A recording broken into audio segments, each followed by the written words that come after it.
There I was, again, in a dark movie theater, hiding out, cowering in a corner, and stuffing my face with crunchy, greasy, salty movie popcorn.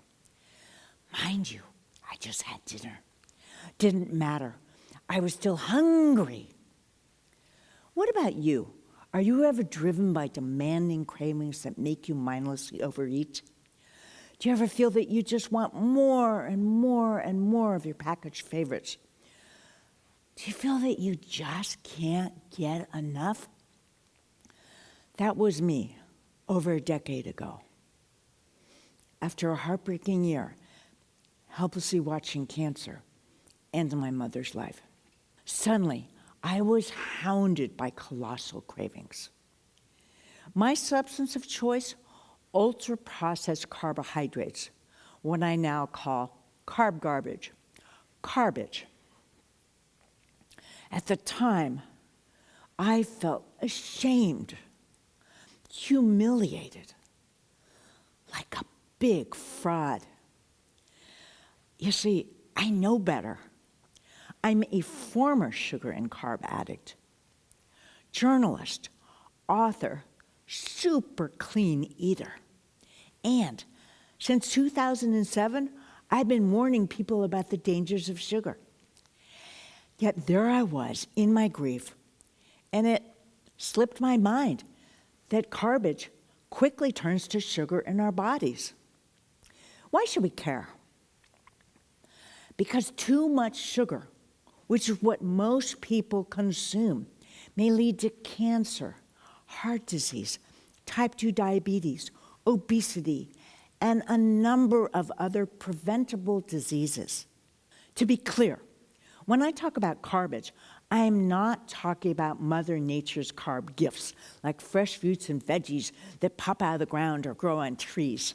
I'm talking about mass-produced food substances that contain lots of added sugar, flour, fat, salt, artificial flavors, and so on. Back to my carbage quandary. For months on end, I devoured chips, crackers, corn-fried anything. Every morning, I vowed to stop. Every afternoon, I caved into carbage again. Every night came rage, regret, and remorse. Sound familiar? Before long, I gained 21 pounds, developed insulin resistance, and was walloped by a slew of symptoms like brain fog, dizziness, and headaches. Thankfully, hitting rock bottom woke me up. I defiantly decided to put the kibosh on my carbage habit. As soon as I began to eat cleanly again, I began to think clearly again. My journalistic curiosity was ignited, and for the next 7 years, I dove into the research. I wanted to discover, why do so many of us eat so badly? When do these junk foods call out to us? And how can we take back our power, tune out temptation, and make healthier choices? I've now identified 21 reasons that we eat badly. I'll share 3. Reason number 1, temptation. We are being set up to eat badly. Just head out into a place I call the junk foods jungle, and you'll be lured by scores of unhealthy concoctions. They all seem to be calling out to us, eat me, or so it feels.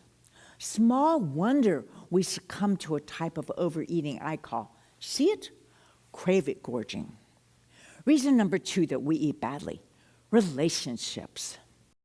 In my case, after my mom passed away, I wolfed down carbage in a fast, frantic, frenetic way.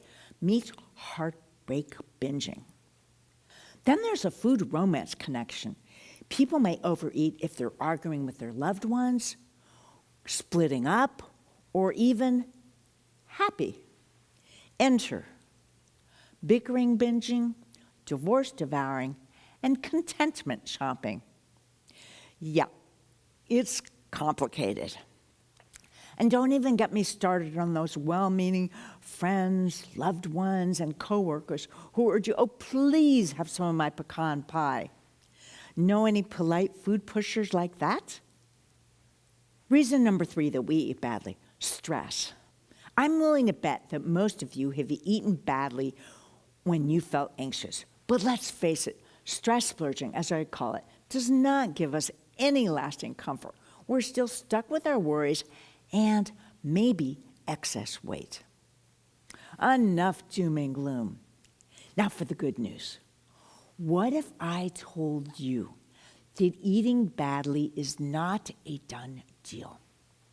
That you have the power to make healthier choices, and that it's far easier than you may think. Let me share 3 of my fast, easy, convenient ways to tune out temptation. Tip number 1, see yourself as a healthy eater. You know the expression, you are what you eat? Well, let's turn that around and decide you eat what you are, and you are a healthy eater. No ifs, ands, or buts about it. You prefer nutrient-rich foods. Here's how I see it. I am a clean eater.